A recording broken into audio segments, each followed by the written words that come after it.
que c'est lui qui a mené le salut à l'humanité. Les hommes l'ont appelé Belzébul. C'est combat la vie seulement l'âme. C'est pourquoi tu vas te rendre compte. Lorsque l'Éternel Dieu te charge d'une mission à l'égard de ta famille, les mêmes membres de famille peuvent avoir un jugement négatif à ton égard. Le combat la vie c'est l'âme. Parce que quand l'âme est touchée, c'est lui qui pouvait manifester la force. Va être une coquille vide. C'est-à-dire on est là. Déjà désossé par les situations que vous avez connues. Déjà vous avez connu quelque chose qui vous a frustré. Perdez déjà la force. C'est ce que David a connu. Le premier combat avant d'affronter Goliath. Le combat de l'âme. C'est comme quelqu'un à qui tu achètes un habit. Et quand tu viens, tu donnes à la personne. La personne s'habille. Les gens commencent à l'admirer. Mais lorsque vous regardez la personne et la personne vous dit pourquoi tu me regardes? Pour que les gens sachent que c'est toi qui m'avais acheté ça. Vous serez automatiquement touché. Parce que ce que vous voulez, ce que vous attendez de lui, ce n'est pas ce genre de parole. Amen. C'est pour quelquefois témoigner sa gratitude. Vraiment merci. Quand les gens m'admirent comme ça, je te remercie. Mais quelquefois on reçoit le contraire. David a connu ça. Amen. Il a connu ça. Mais qu'est-ce qu'il a fait? Puisque quand tu veux descendre pour combattre Goliath, il ne faut pas seulement que tu puisses avoir la lance, que tu puisses avoir des pierres, mais que tu sois aussi fort dans l'âme. L'âme, c'est le siège des émotions, le siège des sentiments. Alléluia. Amen. David a mis de côté ce que le frère était en train de dire. Et pourtant, là où il est allé combattre, il combat pourquoi? Le roi a dit, c'est lui qui combattra c'est lui qui va combattre ces Philistins et va le battre. Il deviendra gendre du roi. 2. Sa famille sera élevée en Israël. Donc, il est en train aujourd'hui de combattre pour lui et pour sa famille. Mais c'est la même famille qui est en train de lui répéter des choses quelquefois qui peuvent le blesser. David a vaincu cela. David a remporté ses combats. Et quand il a laissé ses frères, il est allé se renseigner ailleurs. Il n'a pas gardé rancune à ses frères. Parce que s'il gardait rancune à ses frères, il allait se retenir. Il allait s'abstenir. Et il est allé combattre. Tel que la promesse était en train d'être dite, David a combattu. Bien aimé, lui-même des choses qui l'entouraient, il a compris qu'il fallait parler à son âme. Vous savez, quand l'âme est touchée, tu peux parler en langue. Mais cette prière n'enfante rien. Parce que c'est une prière en fait qui est faite pour remplir l'heure, le temps. Mais ce n'est pas une prière qui est faite pour changer le temps. Vous comprenez ce que je dis? Quand l'âme est touchée, le héros peut commencer à verser des larmes. Là où il devait normalement agir pour que les autres chantent pour son honneur. Quand l'âme est touchée, le héros peut être à genoux. Là où il pouvait être debout. Quand l'âme est touchée, on peut commencer à essuyer les larmes. Là où on devait normalement redonner le sourire à d'autres personnes. Quand l'âme est touchée, qu'est-ce qui peut t'attrister? Hein?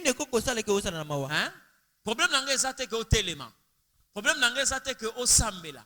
Mais problème n'est pas que le lengenini oyo telemi le lengenini oyo sambela. Il y a des gens qui sont debout physiquement, mais qui sont assis spirituellement. Il y a des gens qui sont debout spirituellement, mais qui sont endormis spirituellement.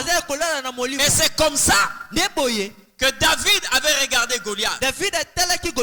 Parce que la Bible dit, je livrerai tes ennemis entre tes mains. David voyait Goliath déjà à terre, pendant que les gens le voyaient debout. Ça, c'est des choses qui se passent dans les spirituels. Mais on ne peut accéder à ces choses que lorsque nous avons compris quel est l'état de notre âme lorsque nous voulons combattre. Amen. Quel est l'état de notre âme? Il y a des femmes qui sont allées au sépulcre de Jésus. Mais l'âme n'était pas debout. Elles ont posé la question, qui nous roulera la pierre? Donc, elles sont en train de partir malgré elles. Et il y a des gens comme ça qui vont à la prière comme ça. Donc, la personne elle-même se rend compte. Bon, on a limité les situations aussi là. Mais comme Batini biso to bonde la kaka. Vous comprenez ce que je dis?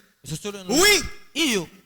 C'est pourquoi vous allez vous rendre compte. Les gens étaient en train de prier. Les chrétiens en train de prier. Seigneur, fais grâce. Ne permet pas que ce qui est arrivé à Jacques arrive encore à Pierre. Seigneur, fais grâce. Seigneur, fais grâce. Seigneur. Pierre était en prison. Était en prison. Ils sont en train de prier. Dieu, tu es un Dieu de miracles. Tu es un Dieu de prodiges. Tu peux étendre ta main et réaliser ce que l'homme ne peut réaliser. Il priait en langue. Après quelque temps, ils ont entendu là-bas quelqu'un qui toquait. Tellement que les autres étaient en train de prier. Il y a une femme qui est arrivée à la porte. Quand elle a lorgné, elle s'est rendue compte que c'était Pierre. Elle est allée dire aux autres qui priaient, c'est Pierre. Ils ont dit, ne nous distrait pas. Ce n'est pas Pierre, c'est son ange. Mais pourquoi vous êtes en train de prier? Regardez l'image des chrétiens qui prient, dont l'âme est déjà touchée. La prière est là seulement pour la bonne et due forme. La prière est là.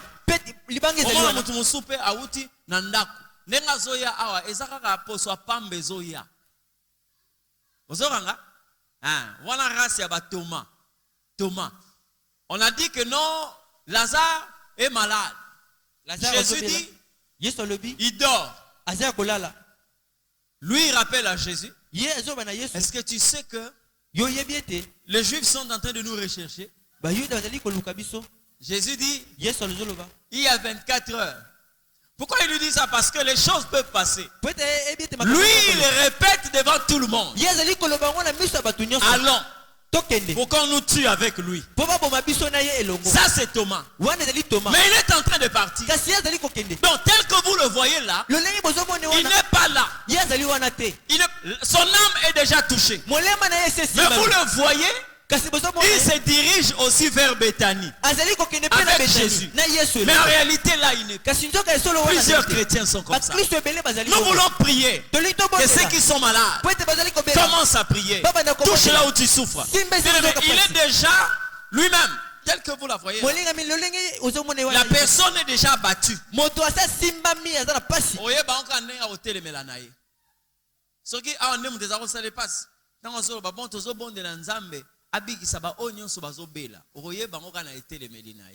Donc, il respecte tellement sa douleur qu'il n'est pas prêt à implorer que le Seigneur Dieu puisse le guérir. Parce que bien aimé, avec la prière, avant de parler, il faut d'abord croire. Avant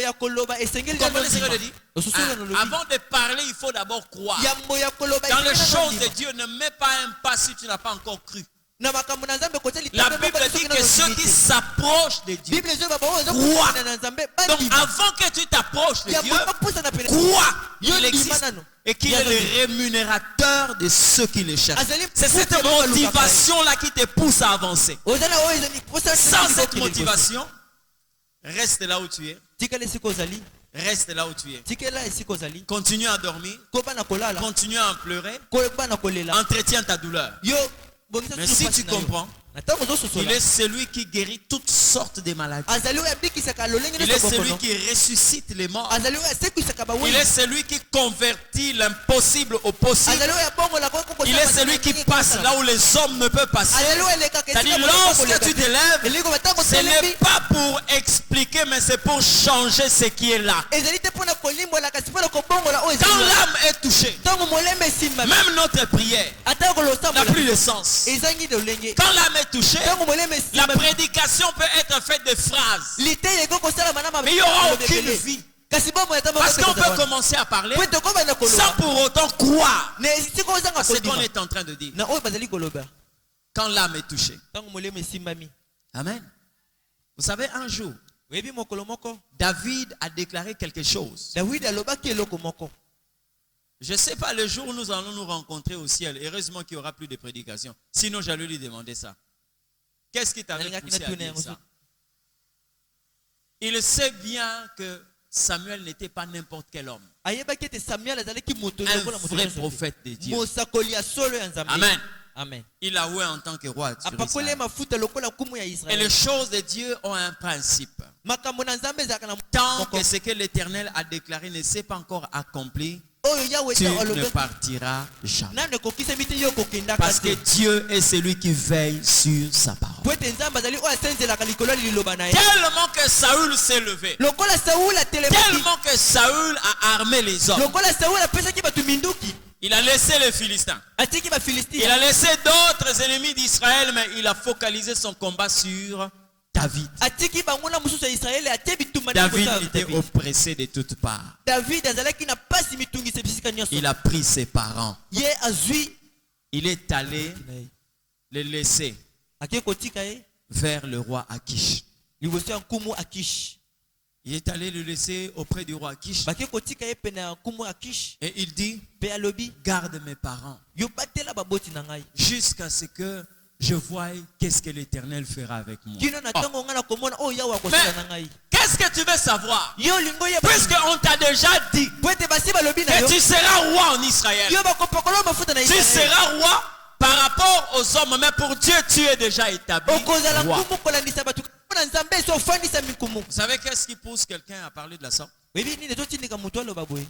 C'est des circonstances qui nous entourent, qui ont l'objectif de toucher notre âme.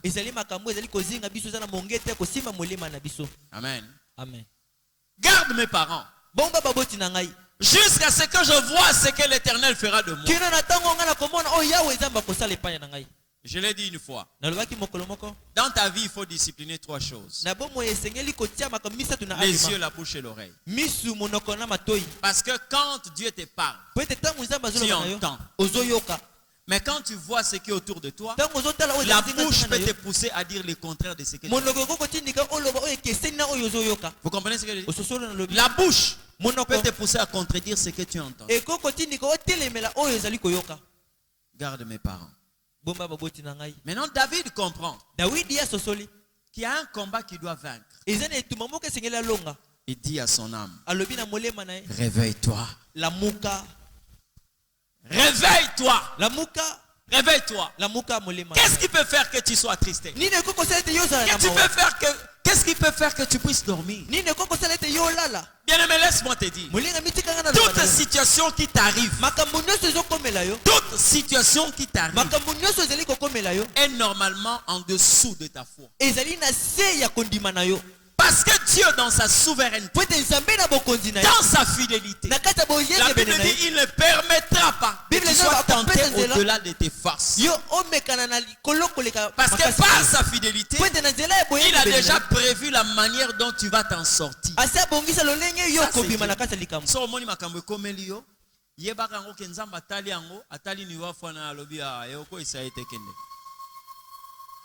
Vous comprenez ce que je dis? Et j'ai l'habitude de dire aux gens, si tu veux connaître la température de ta foi, regarde les épreuves qui t'arrivent. Aujourd'hui, personne ne peut me décrire la courbe de sa foi. Mais par rapport aux épreuves, par rapport aux épreuves, tu as la capacité de connaître la courbe de ta foi. Sans raison, Mata. Parce que quand ta foi grandit, qu'est-ce que Dieu fait? Il augmente les épreuves. Quand ta foi grandit, Dieu augmente les épreuves. Parce que ta foi doit être proportionnelle aux épreuves.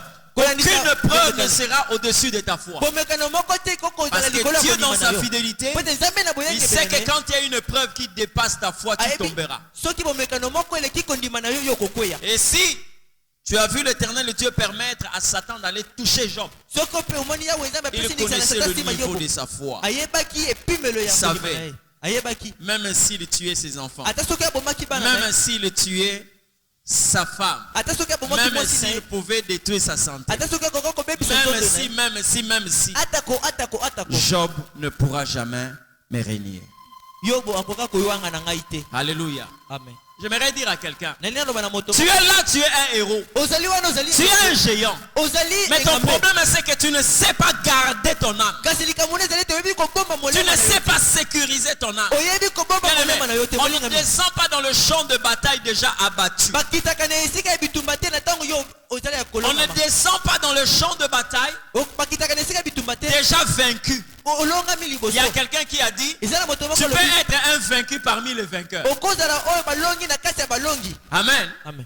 Tel que nous sommes ici, nous sommes une église des vainqueurs. Non parce que quelqu'un s'appelle, une église est dénommée chapelle des vainqueurs. Non. Jésus a dit, vous êtes plus que vainqueurs. Tel que nous sommes ici, nous sommes un rassemblement de plus que vainqueurs. Mais toi, tu peux être un vaincu parmi les vainqueurs. Amen. Amen. Oui, prière. Prière et zanzete mo rebota rabambuma mo na no monate. Le seul arbre que l'Éternel a permis que cet arbre puisse donner toutes sortes de fruits. C'est la prière. Prière. Le sambo.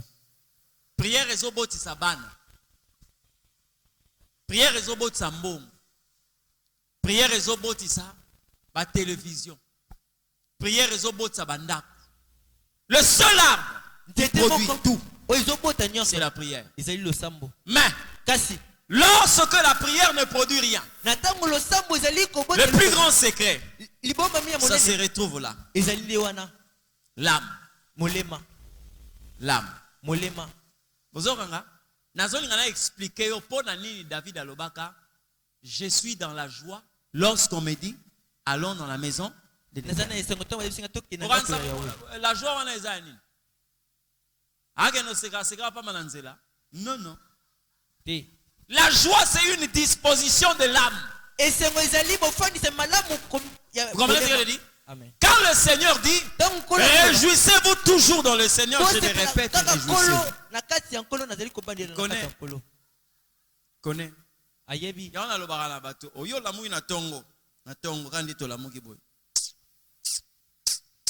La personne commence même à s'accuser elle-même. Qu'est-ce qu'il y a? J'ai fait un mauvais rêve.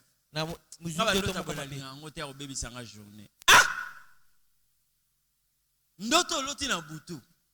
Et baby c'est le journée. Explique-moi un peu ce songe-là. C'est quoi? Non, voilà. J'avais l'argent. Après, quelqu'un est venu. Il m'a soutiré l'argent. Il a fouillé. J'ai commencé à le suivre. Et puis, bon, voilà, j'avais des jambes alourdies. Et je me suis tombé dans un caniveau. C'est là où je me suis réveillé. Il y a un hôtel. Parce que photo à Kala. Il y a un cliché. Hein? Donc quand le photographe est en train de sortir le cliché, il coupe ça. Hein? Même lorsque vous regardez des bandes cinématographiques, vous allez voir, il y avait des clichés avec des différentes positions. Ici, je me suis rendu compte que position je coupe ça. Donc on a l'amour, on a problème dans l'autre qui n'a pas de mbongo. Donc on a la kukata ka wana oh mutayiba ki mbongo wana za problème na ngati. Parce que la Bible dit, écoutez-moi très bien. Vous savez que la prophétie peut être une parole qu'on entend. La prophétie peut être un songe qu'on fait. La prophétie peut être une vision qu'on voit. Vous comprenez ce que je dis? Maintenant, Dieu lui-même dit ceci. Jugez la prophétie. Prenez ce qui est bon. Vous comprenez? Prenez ce qui est bon. Donc ça dit, lorsque j'ai une telle vision, je ne parle pas de tout le monde, mais je parle de ceux qui ont une alliance avec Dieu, qui connaissent le Seigneur, les fils du royaume. Quand j'ai ces secrets là, quand je me réveille, je fais quoi? Je regarde la prophétie, je coupe le ruban, je prends la bande qui m'intéresse, et ce qui ne m'intéresse pas. Amen.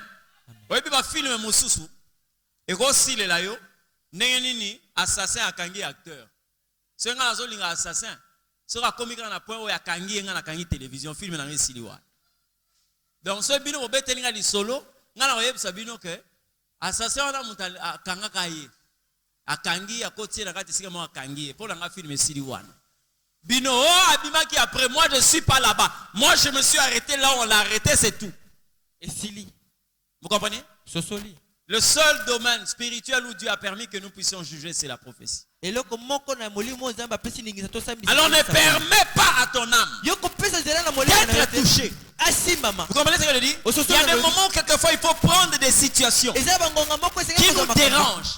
Mettez ça de côté. Quand il s'agit de la prière, quand il s'agit de la rencontre avec Dieu, mettez tout ce qui peut vous attrister de côté. C'est là où David est en train de dire, mon âme, réveille-toi. Et c'est là où il dit, je suis dans la joie lorsqu'on me dit, allons dans la maison de l'Éternel. Vous croyez bien aimé que quelqu'un comme David n'avait pas de problème? Mais quand il entendait parler de la maison de l'Éternel, même si que non, Saoul a quand on dit à David, allons dans la maison de l'Éternel, il faut avoir rapport au Wana. Parce que pendant là où il est en train de partir là, il doit montrer aux gens que réellement quand je rencontre l'Éternel, c'est pour donner des résultats aux hommes. Alléluia. Amen. Il dit ceci. Réveille-toi mon âme. Réveille-toi mon âme. Et quand on finit de réveiller son âme, écoutez-moi très bien. Oui, même na BBC mosusu hein. Banze mosusu oto ako yoka. Ezaka nango nani.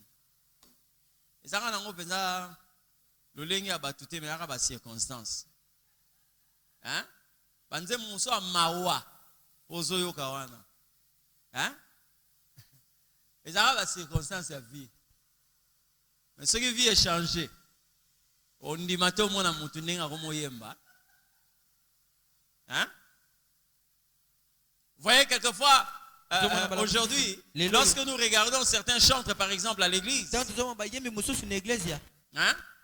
Ça dit le malheur qui est en train de toucher cette personne, c'est ce qui influence son don. C'est ce qui influence son don. Le travail de l'âme, ça peut impacter ta grâce, ça peut impacter ton don. Vous avez entendu cette sœur perd son âme. Quelquefois, elle n'avait pas droit de chanter ça. Les gens peuvent te tirer. Au monde du diable, objectif sera toucher âme na yo. Hein? Sera toucher âme na yo. Ici. Est-ce que Marie Missa chantait, elle chantait mal? Non. Hein? Moi, je l'ai connue avec ça. Seigneur, toi qui connais mon âme. Mais à un certain moment, vous l'entendez. Hein? Pourquoi? Parce qu'à un certain moment, les gens vont commencer à t'attaquer. C'est par l'ennemi qu'ils le font. Ils attaquent, ils attaquent, ils attaquent. à un certain moment, vous allez vous rendre compte. Au lieu que vous puissiez commencer à chanter pour l'Éternel, vous commencez à chanter pour les circonstances de votre vie. Je vais vous révéler quelque chose qui peut vous faire très mal. Dieu avait la capacité de faire vivre des personnes qui ont été empoisonnés. Quelqu'un comme Aïdi Nabal a été empoisonné au moins plus de 17 fois. Regardez-moi très bien. Vous connaissez le secret qui a permis au Seigneur Dieu de retirer ses grands adorateurs à l'Emoloto. Vous connaissez le secret? Regardez tous ces albums. Vous allez vous rendre compte. Tous ces albums, parce que lui aussi, Dieu s'est rendu compte qu'il a été touché par cette flèche. Un bon chanteur de l'Éternel. Il parlait dans ses parvis, il ne parlait que Jésus. Il a subi tellement des attaques, tellement de jugements. Le dernier album, le fruit de mes lèvres. Lorsque vous suivez des chansons qui sont... vous allez vous rendre compte. En tant qu'un homme, il commençait aussi à parler de ce qu'il vivait.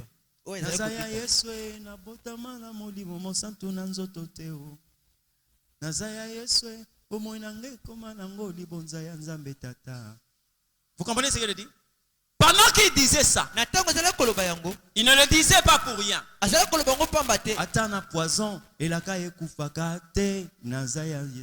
Quand il dit ça, il parle par rapport à ce qu'il est en train de subir. Vous comprenez ce qu'il dit? Il parle de ce qu'il subit. Dieu, comme il a consacré comme un chanteur de l'Éternel, il a dit si ça continue comme ça, il risque de... Dieu a permis de avant. Vous comprenez ce qu'il dit? J'ai entendu même un autre tomber dans ce piège-là. Le jour où il était en train de passer cette émission, quelqu'un a appelé en direct en disant: frère, yozalaki sokozo yemba bato bazobika omoni tango balandi mbongo nzamba tiki bino. C'était le frère de Ningondi. La saison qui suivait, il a sorti une chanson où il a répondu à cette nana landango, à répondre en pleine émission. Balobi otikinga motema ebateli kimia nani ayebi yangai na yo kotika ngaite bien aimé, nzamba kotika te po yozo lobatika yote. Nzamba kotika yo po lobaki, je ne t'abandonnerai point. Il ne te va pas t'abandonner parce que lui-même a dit ça. Mais quand les gens parlent, tu dois laisser l'Éternel Dieu te défendre. Parce que la justification ne vient pas d'un homme. La Bible dit: celui qui nous a appelés, il nous a aussi justifiés. La justification vient de Dieu. David a compris. Mon âme, réveille-toi. Réveille-toi. Il y a un bateau na âme o eza réveillé. Bien aimé, famille na yo makambo ezo ronger famille et reçoit solution à ta mouké. Diable a bien, c'est pourquoi il attaque beaucoup plus ton âme. Tu peux être une femme de prière, mais le diable peut utiliser quelquefois ton mari, faire des choses de manière à toucher ton âme.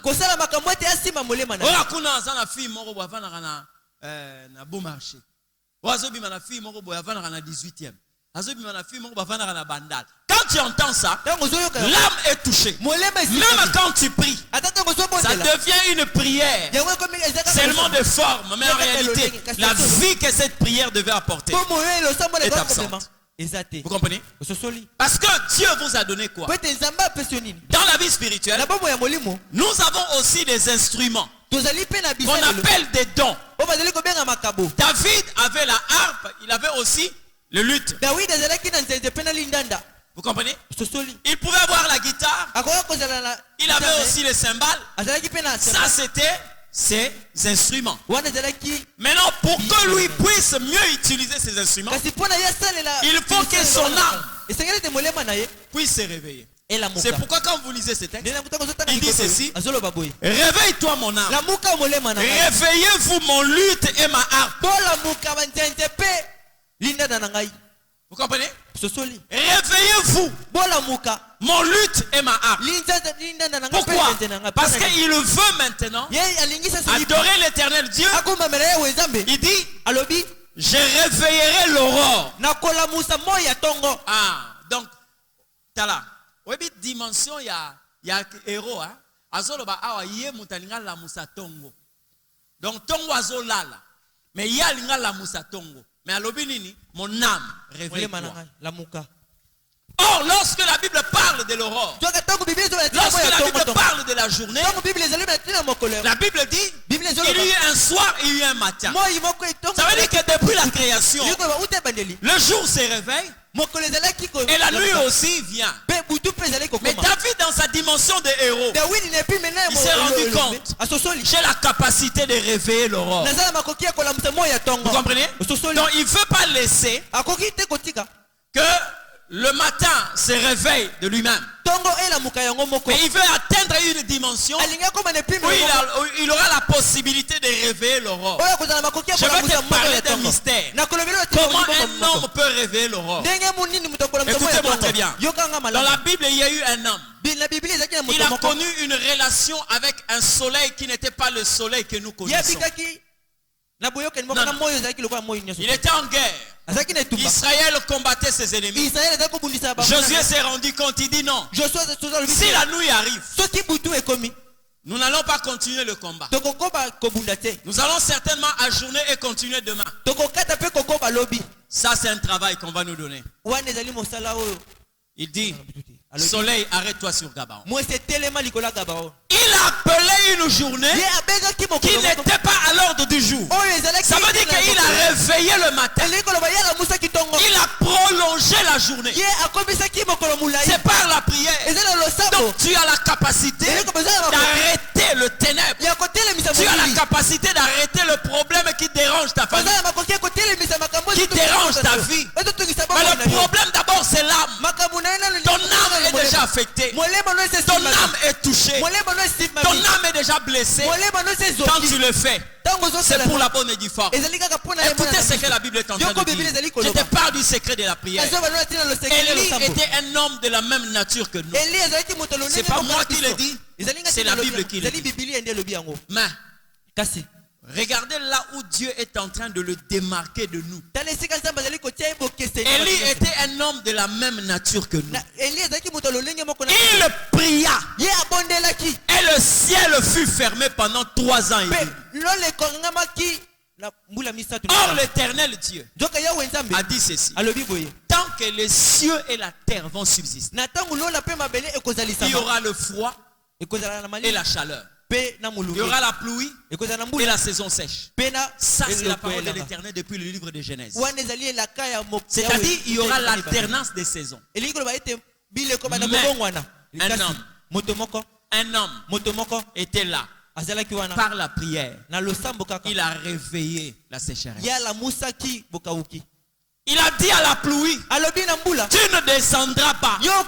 Et chaque fois, il renouvelait la saison sèche. Pendant 3 ans et demi. 3 ans et demi. La première fois depuis la création du monde, où la saison sèche a fait 3 ans et demi. C'est-à-dire, la pluie a été retraitée pendant 3 ans et demi. Par la prière d'une personne. Vous comprenez? Ton âme.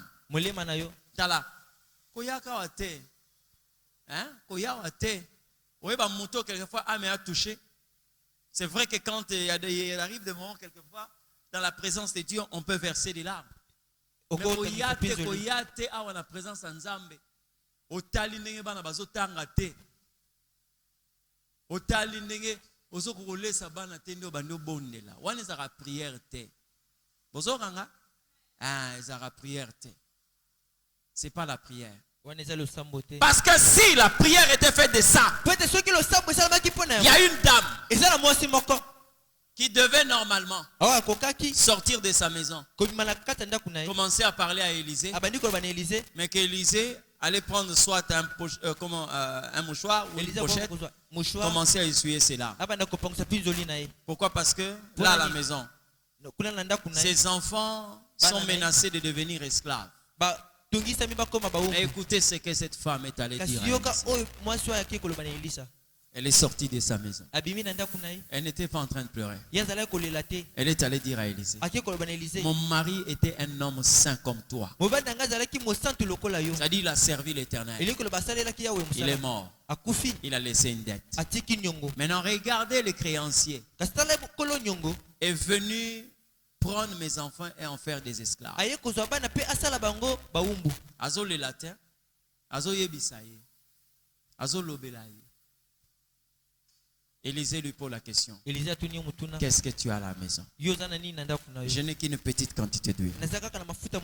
Va. Demande des vases vides chez tes voisins. Ne demande pas un petit nombre. Rentre dans ta maison, ferme-la. Commence à verser l'huile dans ces vases. C'est ce que la femme a fait.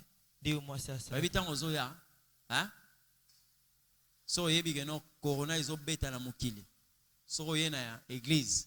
Zala na esengo kolega muto ba pesi vaccin. Vous comprenez ce que je dis? Ouais. Sois plus dans la joie.